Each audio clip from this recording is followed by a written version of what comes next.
In this video, we'll be taking a look at the information on pages Word 86 and 87, which is entitled Add Headers and Footers. A header is text or graphics that appear at the top of every page in a document, and a footer is text or graphics that appear at the bottom page of every document. In longer documents, headers and footers often contain the title of the publication or the chapter, the name of the author, or a page number. You can add headers and footers to a document by double-clicking the top or bottom margin of a document to open the header and footer area, and inserting text or graphics to them. You can also use the header and footer command on the Insert tab to insert pre-designed headers and footers that you can modify with your information. When the header or footer areas are open, the document text is dimmed and cannot be edited, which we noticed that in the last video. So if we go to step 1, it tells us that we want to click on our Insert tab. Then we're going to click on the header button here. And of course, this will show us the gallery of built-in header designs.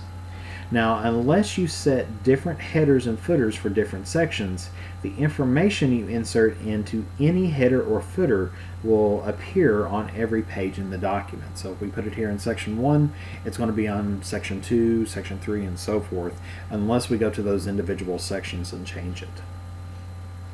Now, step 2 tells us that we want to scroll down the gallery to view the different header designs. So you can see that there's blank, banded, 3 columns, different options that's on here, and just kind of take a look at the different ones that are available. But we want to go up and we want to make our own custom one. So what we're going to do is we're going to click on blank. And of course, now you'll notice that the headers and footers tools tab has now appeared, and that's the design tab, and it's now the active tab, and this tab is available when the header and footer area is open. Now of course, once again, notice how our document has dimmed out or grayed out. That means that we can't edit this document until we close out of our header and footer section. In step 3, it tells us that we want to type where it says type here. We're going to type in healthy traveler,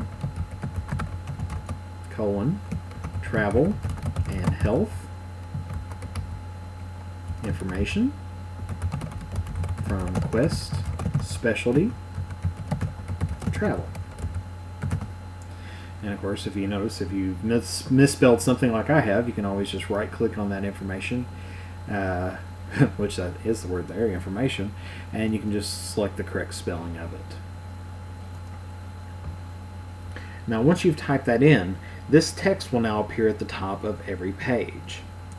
Now we're going to make some changes to this as well. So if we select this header text here, we're going to select it, all this right here. We're then going to click on our Home tab. And what we're going to do is we're going to click on the font list arrow. So we're going to change the font style of this.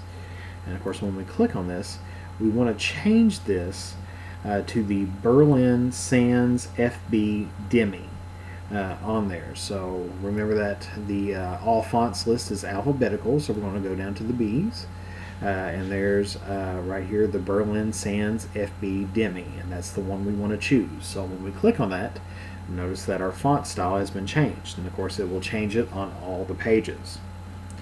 Then next we're going to click on the font color list arrow, and that's this button here in the font group.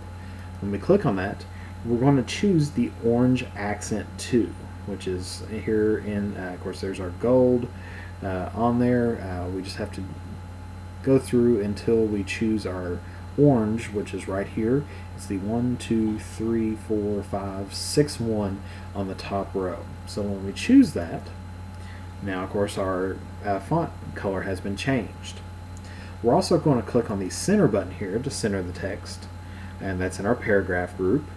And then finally what we're going to do is here we're going to click the bottom border button on here as well.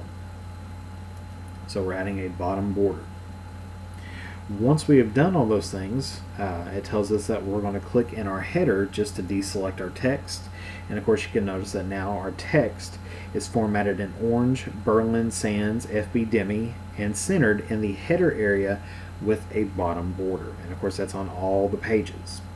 Now of course you can also use the insert alignment tab button in the position group to left, center, and right align text in the header and footer areas. So that's another option for you as well, that you can choose that for that. In step 5, it tells us that we want to click the header and footers design tab. So we want to go here to our design tab and click on that to make that our active tab. And what we're going to do is we're going to click on the Go to Footer button, and that's in the navigation group, and that's going to take us down to the bottom of the page on there to the footer area. And of course that's where our page number field was previously centered in the footer area. Now step 6 tells us that we want to select this field here. So we're just going to select this number 1 here. And then once we have that, the mini toolbar will appear, and we're also going to change this to the Berlin Sans FB Demi. And of course we also want that, we can click on the Home tab if your mini toolbar disappears, but we're going to change that to the orange accent 2 color, and we're going to deselect that so that we can see that the footer or the option, the field in the footer section for our page number has been changed as well, and once again that's going to be changed on all the documents, or on the page and all the pages in the document. Next, once we have that, of course, remember to change the distance between the header and footer and the edge of the page. You need to change the header from top and footer from bottom settings in the position group.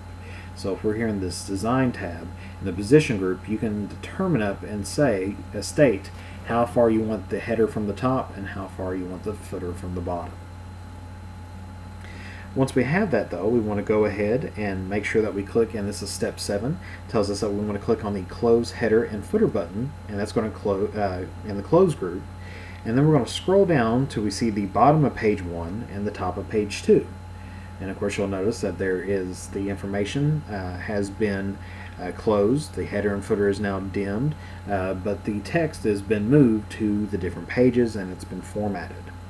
Of course, we're going to press our Control and Home key to go up to the top of the page. Now the report already includes the name of the document at the top of the first page, making the header information really redundant. So we see that it's here and it's also up here. So sometimes you don't want to have that same information twice. So what we're going to do is we're going to get into this header here, and of course once again you can either double click into the header, or once again click on the Insert and go to Header and click on Edit Header, and that's going to get you back into the header group. Now once we have that here and we're at the top of page 1, and of course the header and footer area is going to open, and the options group on the header and footer tools design tab includes options for creating a different header and footer for the first page of a document, and for creating different headers and footers for odd and even number pages. So in this options area, what we're going to do is we're going to click on the different first page checkbox. And of course you'll now notice that the header information that was on page 1 has now been removed. And of course then after we do that, we're going to click on the close header and footer, and we're going to scroll down because it's removed from page 1, and of course our page number has disappeared, but look at page 2. There's our header information and there's our page number.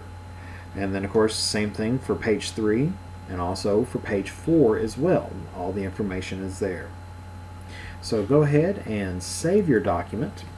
And of course you can add a custom header or footer to the gallery as well. And of course when you design a header that you want to use again in other documents, you can add it to the header gallery by saving it as a building block. And of course we talked about building blocks in the last section. And of course building blocks are reusable pieces of formatted content or document parts, including headers and footers, page numbers, and text boxes that are stored in galleries. Building blocks include pre-designed content that comes with Word, as well as content you create and save for future use. For example, you might create a custom header that contains your company name and logo and is formatted using the fonts, border, and colors you use in all your company's documents. To add a custom header to the header gallery, you select all the text in the header, including the last paragraph mark, and click the header button, and then click the Save Section to Header Gallery. Now, in the Create New Building Block dialog box, well then that opens after you click on that. You're going to type in a unique name for the header in the name text box. Click the gallery list arrow and select the appropriate gallery. Then you're going to verify that the category is general, and then type a brief description of the new header design in the description box. This description appears in a screen tip when you point to the custom header in the gallery. When you are finished, you click OK, and the new header appears in the header gallery under the general category. To remove a custom header from the header gallery, you just right-click it and click Organize and Delete. And you make sure that the appropriate building blocks is selected in the building blocks organizer that opens up, and click Delete, click Yes, and then click Close. And you can follow the same process to add or remove a custom footer. And once again, you use those if you're planning on using this same information time after time after time. And that concludes the information that's on pages Word 86 and 87 about adding headers and footers. In our next video, we're going to be taking a look at inserting tables. So remember to save your document, and you can move on to the next video.